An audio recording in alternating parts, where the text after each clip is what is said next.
आज की वीडियो जो है इसमें हम डिस्कस करने जा रहे हैं ओईटी की स्पीकिंग के बारे में। अच्छा, ओईटी की स्पीकिंग जो है कोई इतना बड़ा मसला नहीं है। This is just piece of cake कि आपको थोड़ी सी टेक्निक्स को फॉलो करना है और आपकी जो ओईटी है, ओईटी की जो स्पीकिंग है वो क्लियर हो जाती है।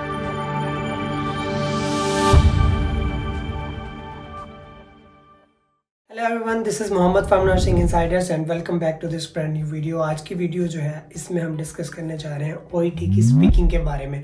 अच्छा, ओईटी की स्पीकिंग जो है कोई इतना बड़ा मसला नहीं है। This is just piece of cake कि आपको थोड़ी सी टेक्निक्स को फॉलो करना है और आपकी जो ओईटी है, ओईटी की जो स्पीकिंग है वो क्लियर हो जाती है। और अगर मैं कहूँ कि एक हफ्ते की प्रिपरेशन अगर आप कर लें, एक हफ्ता आप अगर ओईटी की स्पीकिंग पे फोकस कर लें तो आपकी ओईटी की स्पीकिंग, आपका ओईटी का जो स्पीकिंग का टेस्ट है वो क्लियर हो जाता है। दूसरी बात ये है कि ओईटी की जो स्पीकिंग है, स्पेसिफिकली जब आप चारों मॉड्यूल्स पे काम कर रहे होते हैं तो आपकी स्पीकिंग वैसे ही इम्प्रूव हो रही होती है। जस्ट आपको सबसे बड़ा जो प्रॉब्लम लोगों को आता है, जो मैंने देखा है, वो ये होता है कि आपको एक जो है ना, आपका एक कॉन्फिडेंस बिल्डअप नहीं हो पा रहा होता। आपकी जो हेजिटेशन है वो ख़त्म नहीं हो पा रही होती।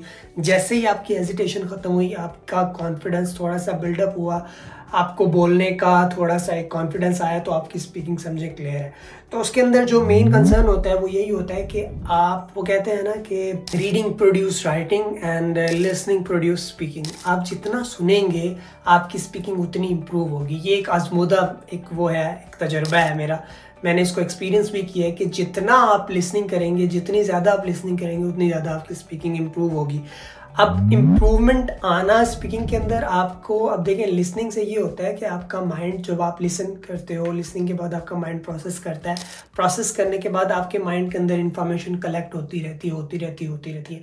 जब आप बोलने लगते हो, जब आपका टाइम आता है स्पीकिंग का, तो उस टाइम पे आपके पास ह्यूज जो सोर्स ऑफ बैकग्राउंड इंफॉर्मेशन होता है जो कि आप यूज़ कर सकते हो। बट इशू कहाँ आता है कि आप उसको आर्टिकुलेट नहीं कर पा रहे होते, आप उसको एक्सप्रेस नहीं कर पाते, आप उसको एलैबोरेट नहीं कर पाते। तो यही जो है ना मेन इशू होता है, और यही एक बेसिक स्किल है जिसमें आपने स्पीकिंग में फोकस करना है कि आपको चीज़ों को आर्टिकुलेट करना आना चाहिए, चीज़ों को आपको एलैबोरेट करना आना चाहिए। अब दो इसके पर्सपेक्टिव है। एक पर्सपेक्टिव ये है कि आपके पास बैकग्राउंड इंफॉर्मेशन होनी चाहिए, और दूसरा पर्सपेक्टिव ये है कि आपको उसको प्रेजेंट करना आना चाहिए। अब जो बैकग्राउंड इंफॉर्मेशन है, जितना आप ज़्यादा लिसनिंग करेंगे, दूसरों की आप स्पीकिंग सुनेंगे, दूसरों की आपको देखेंगे आप, तो उससे आपका बैकग्राउंड इंफॉर्मेशन का जो सोर्स है वो तो पूरा होगा ही होगा। बट जो आर्टिकुलेशन है, जो प्रेजेंटेशन है, उसको आप कैसे जो है वो कर सकते हैं, उसका एक ही मेथड होता है कि आप प्रैक्टिस करें।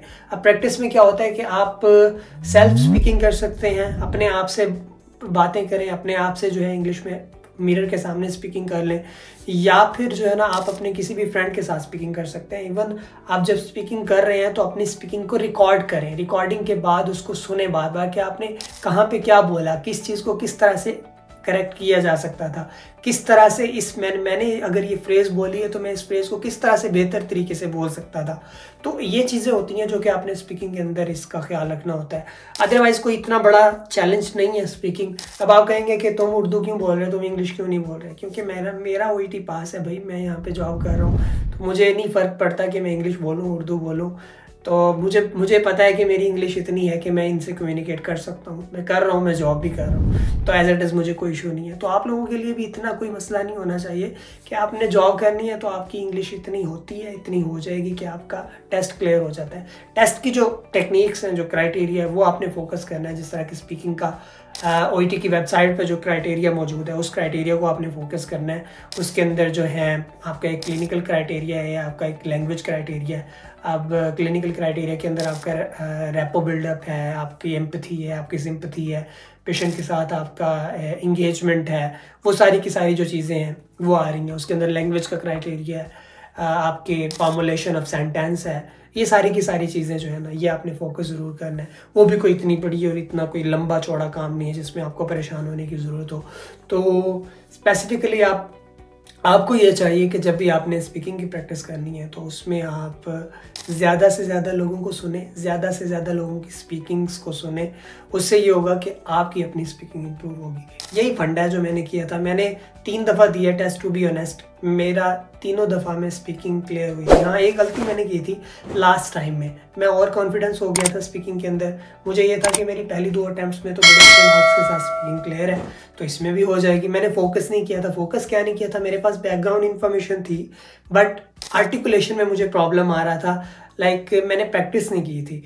अब जब आपने प्रैक्टिस ना की हो तो फिर आपकी जो ऑब्वियस सी बात है कि स्पीकिंग का जो फ्लो है वो डाउन होता है। तो हुआ यूं कि मैंने जब टेस्ट दिया तो टेस्ट देने के बाद जब मेरा रिजल्ट आया तो 340 पे जो है ना मेरा स्कोर रुक गया, और फिर मैंने रीमार्क कराया तो उसमें हो गया था। बट ये आपको इस चीज़ का ख्याल रखना है कि आपने इस तरह से मेरे वाली गलती नहीं करनी। आप जब भी टेस्ट के लिए जा रहे हैं, टेस्ट के लिए प्रिपरेशन आप कर रहे हैं, तो अपनी प्रैक्टिस ज़रूर करें, स्पीकिंग ज़रूर करें, और कॉन्फिडेंस में ना चाहें कि ये इतना ज़्यादा आसान है। इतना ज़्यादा आसान है, नो डाउट है आसान, बट इतना भी नहीं है कि आप उसको इग्नोर कर दें या आप उसको छोड़ दें। हर मॉड्यूल की अपनी अपनी इंपॉर्टेंस है ओईटी के अंदर। देखें, आप दूसरे मॉड्यूल्स के अंदर या किसी भी मॉड्यूल के अंदर अगर आप 500 आउट ऑफ 500 ले लें और 4 में से एक मॉड्यूल में आपका जो है ना रिक्वायर्ड स्कोर ना हो, तो कोई फायदा नहीं है उस टेस्ट का। स्पीकिंग के पेपर पैटर्न की अगर हम बात करें तो पेपर कुछ इस तरह से होता है कि 2 क्वेश्चंस होते हैं जिनके आंसर आपने करने होते हैं। वो इस तरह से होते हैं कि 2 रोल प्लेज जो होते हैं जो आपने परफॉर्म करने हैं। अब एक रोल प्ले होता है, एक रोल प्ले में टोटल 8 मिनट का टाइम होता है, दूसरा जो रोल प्ले होता है उसमें भी टोटल 8 मिनट का टाइम होता है। अब 8 और 8 16 मिनट तो आपकी परफॉर्मेंस के होते हैं। इसके अलावा जो है 4 मिनट आपका इंट्रोडक्टरी जो है ना सेशन होता है आपके इंटरलॉकेटर के साथ, जिसमें वो आपको for comfortability you can say कि जो है ना आपका और इंटरलॉकेटर का जो आपस में जो कम्युनिकेशन का एक गैप है वो ख़त्म हो जाए, जो आपकी हेजिटेशन है बोलने की वो ख़त्म हो जाए। तो उसके लिए पहले जो 4 मिनट होता है ना, वो एक टाइम होता है, उसमें जो है ना इंटरलॉकेटर आपसे इंट्रो टाइप कुछ क्वेश्चंस करता है कि आपका नाम क्या है, आप किस प्रोफेशन से हैं, क्यों प्रोफेशन चूज़ किया, आपकी जो है करियर के अंदर क्या रूटीन होती है। इस तरह के कुछ क्वेश्चंस होते हैं जो कि मार्क नहीं होते। उसके बाद आपको 3 मिनट का टाइम दिया जाता है प्रेपरेशन का।